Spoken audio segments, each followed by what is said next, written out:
Evan Burns, I almost forgot the first time that we actually met. You are back with the new business, here along with Keith Rabois, of course, of Khosla Ventures. And it's a little bit different than what you did last. And quite frankly, it seems a little bit different than what Khosla typically invests in. So kind of explain state affairs, this idea of a policy platform, and why it's actually even needed right now. Thanks for having us. Happy to be back. It's been fun each time.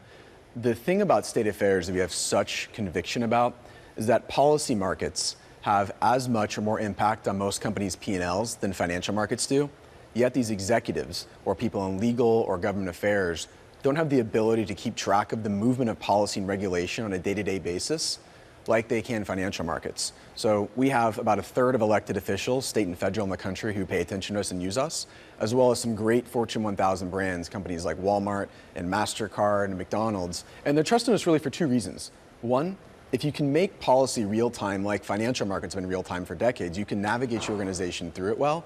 And the second reason they trust us is they can really come to us and say, look, here's a mandate we have. Our customers want this, our board believes in this. And so they can come into state affairs and say, we want to be involved in this type of policy. And we can integrate that throughout their whole organization so they can have a proactive strategy instead of just waiting to see what happens. You often see people say, what happened? Yeah. Well, I do have to ask you, Evan. I mean, right now, everyone knows right now sort of what's driving Wall Street, what's driving business overall is largely emanating out of Washington. But are you worried at all that that might change when we get another administration and maybe there's a little bit less emphasis from Washington on the policies that affect business? Yeah. 250 years of American democracy, I think, has showed there's been seasons of federal and seasons of state. I think we're going to continue to see state become more and more important. And at State Affairs, we're building this for really all Western democracy. Can you build a real-time knowledge graph around all policy and regulations? So that applies to federal, state, municipal. But look, states have a lot of impact right now. Well, Keith, I want to get your perspective, because when I think about Khosla Ventures, I think these sort of deep technology type of bets. And obviously there's technology involved in this, but to a certain extent, this is reporting, this is information. Give me a sense as to what you actually were investing in here. So as you know, Khosla Ventures is the leading investor in AI, and we've been investing in AI since we were the first institutional investor in OpenAI. We believe, though, that every industry will be transformed by AI, including politics, policy, whether at the state and federal level. State Affairs is the only investment in that area. It's the only company that's succeeding. So it was a no-brainer investment. We've invested 4 times, or I've invested 4 times. There's only one other company in my career that I've invested 4 times. It's called Ramp. So we're equally optimistic about State Affairs. So what is the kind of the structure, though? I mean, I saw this listed as a $70 million funding, not necessarily a funding round. Is there some distinction here? Well, 70 million over time. So four rounds of financing as the company has progressed. And you've been involved in all 4 I've been involved rounds. in all 4, yeah. All 4 rounds. And I mean, can you share with me what your ownership stake is in this at all? It's divided into both Founders Fund and Khosla Ventures, because I led 2 rounds at Founders Fund and then 2 after I came back to Khosla Ventures 3 years ago. So I haven't added the 2 together, but it's probably meaningful since we're like the only material outside investor. So, I mean, when I think of this company, do I think of it sort of as a policy data company, as a software AI type company, or data company, or just a kind of old-fashioned newsroom? I think of it as an AI company because, you know, I actually started my career in tech running policy and public affairs for PayPal. And I had 17 lobbyists that worked for me. And Reid Hoffman had a Louisiana and New York lobbyist, and our general counsel had another set of lobbyists. And we did it all through email and basically pen and paper. 26 years later, nothing has changed until State Affair arrived on the scene. So replacing humans that are reactive instead of proactive, allowing visibility and transparency is something that the modern world needs, and AI is the perfect empowering technology to finally deliver this to executives so they can drive a strategy that leads to increases in market cap. So give me a sense here, Evan, how many paying enterprise type customers do you have so far?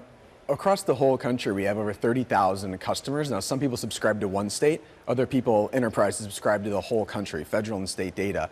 And really, the ones that are subscribing to federal and state data are saying, we want to understand the real-time movement of things that I can't just scrape off the internet. When we think about AI, Keith said this is an AI company, one of the things that we think is important in the supply chain of AI is what's proprietary data that I can't get elsewhere. And we've been building the machinery to capture that out of these state houses and these government places. Forgive me if I'm wrong, though. I mean, I feel like there's already a lot of competition in this space. You have, Politico Pro and Fiscal Note and Quorum, and, we must sort of also nod to Bloomberg Government, which also competes in this space. I mean, what are you doing different that they are? Yeah, that's a great question. Yeah.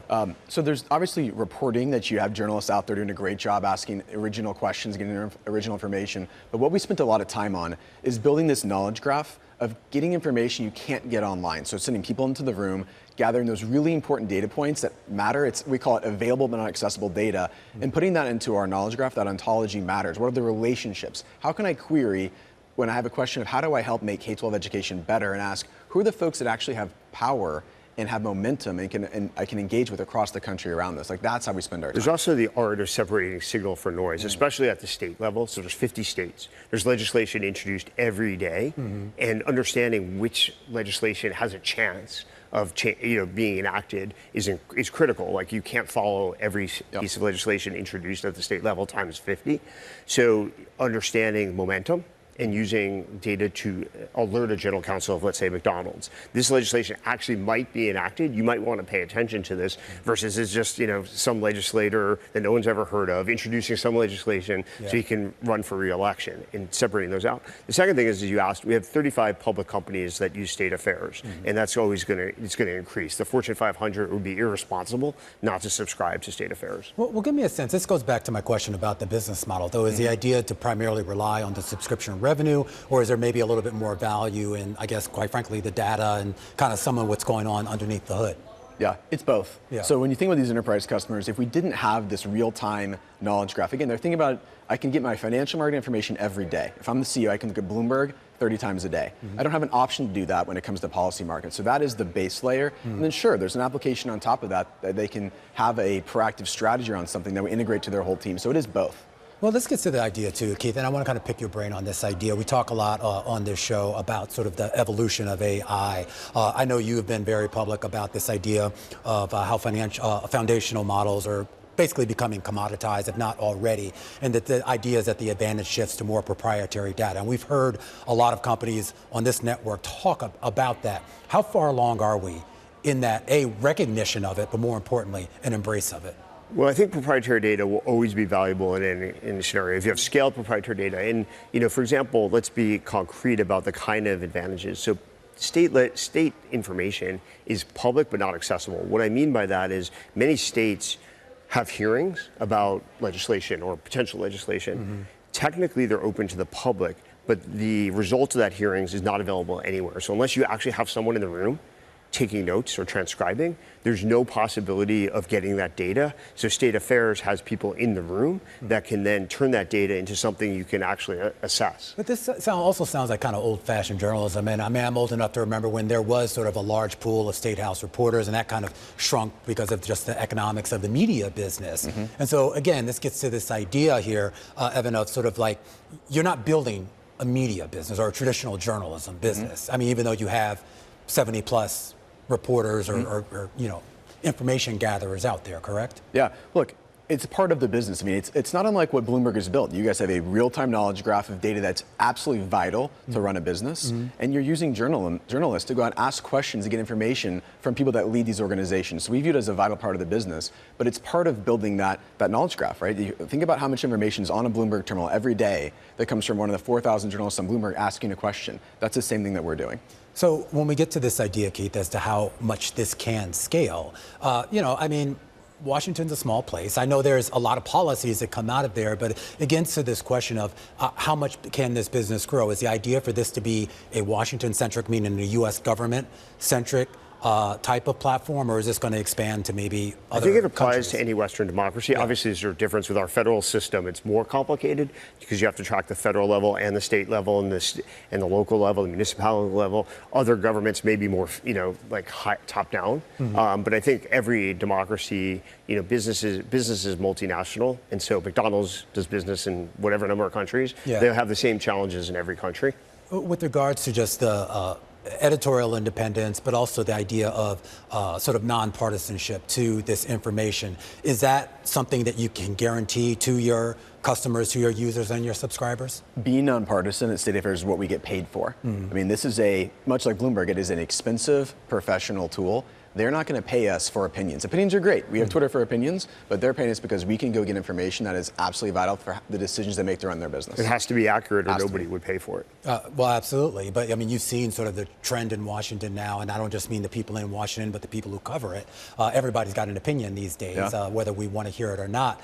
And it's one thing to sort of, sit at home on your phone and read those opinions. It's another thing to pay up, a gazillion dollars for those same opinions. So what you're offering is not opinion. It is either just the fact and just the what's actually happening in Washington. Right. Exactly. Is there any conflict potentially between having, I guess, a variety of people on this platform, meaning sort of the corporations that are maybe looking to influence policy and the lobbyists and other people that are looking to influence the corporations? I mean, have you sort of tried to reconcile that? Look, it's a great question, because again, if we get paid for the facts, everything that we do is delivering, and they're just paying for that. So if you have 1/3 of elected officials in the country at federal and state, we've got folks on people that would be considered by the media far left and people the media would consider far right that still use us. So I think we've done a pretty good job with that so far. I am curious, when we talk about the longer term for this business, I mean, I understand you mentioned the companies, the large companies that you have. Is that where this stays, or does this become something that you might see more folks on Wall Street, like hedge funds and investment funds start to use as well?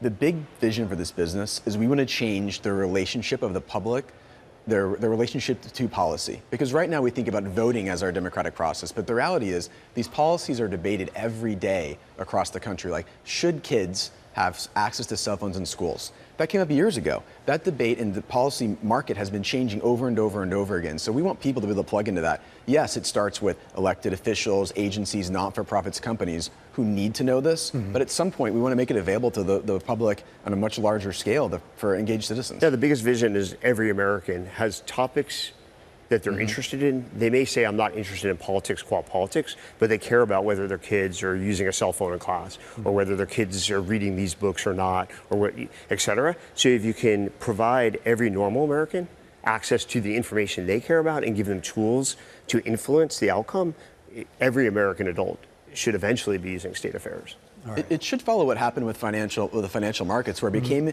institutionalized first. It was digitalized, and now it's become available to the average investor. Yeah, between Robinhood, Polymarket, every American participates in some way in the financial markets, and that should be true in the policy markets. All right, and you have enough capital to do what you want to do, or are you planning to try to raise more? We think we do right now, but look, as we grow more, it's always going to take more.